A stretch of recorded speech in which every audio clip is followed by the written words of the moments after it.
The Heart Unrequited, authored by Beat Bisangwa, seeks to offer guidance to young people and long-term couples on how to navigate the challenges of life and marriage in particular.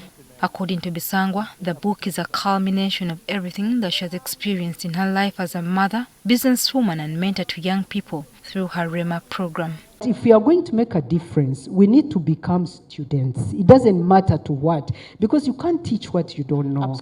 And for me, that's what I have decided. And the more I understand them, the more I gain authority to speak into their lives. Because then you're talking from a point of understanding. At one point, I had some young people complain to me that us parents really don't know the world they live in. And we proclaim ourselves authorities and we want to parent them, but we don't nothing know about them. Yes, and about the world they are in and where they are operating and the challenges they are facing today and the knowledge they are having. Reverend John Senyonyi, the former Vice-Chancellor of Uganda Christian University, says the institution of marriage and family has not been left unaffected by the changes in today's society.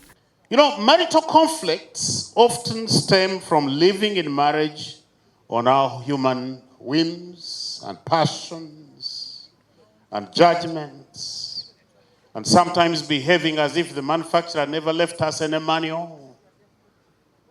But isn't it very clear in the scriptures?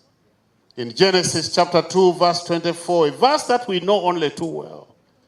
Therefore, a man shall leave his father and mother and shall cleave to his wife. And that as such, he says couples, whether young or old, need a guide on how to navigate the hard times in order to strengthen the family unit, which is a bedrock of society. Marriage is built on what we call the give theory. Expectations are your palms turned up, constantly expecting the other person to put in your palms whatever you want. But how about if we came into marriage with our palms facing down to give to the other person? In her remarks, First Lady Janet Museveni lauded Bisangwa for her dedication to shaping the future of young people in Uganda through her mentorship and literary works. By thanking God for using Beat Bisangwa to produce a campus for both the young people and married couples who may be lost at sea, so to speak. Such a campus is useful for those lost to find their way back to the right direction that God designed for them. Mrs. Museveni says that whereas literacy and a reading culture has been fostered among the young, it's also important to ensure that what they are reading improves their lives instead of driving them towards danger. Unless we write literature that is edifying, what do we expect our young people to be reading?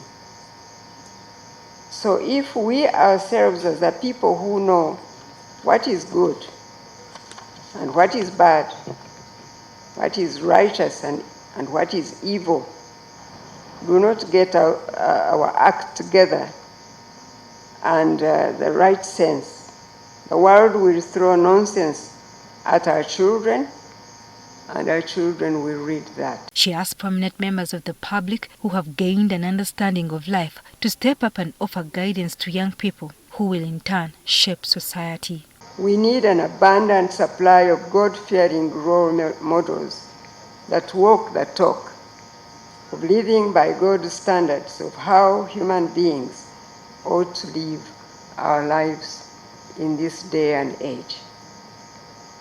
You know that we are truly living in dark times.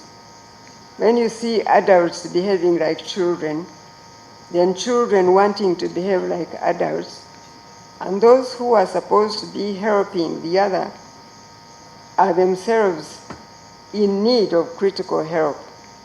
Joyce Nakato, NTV.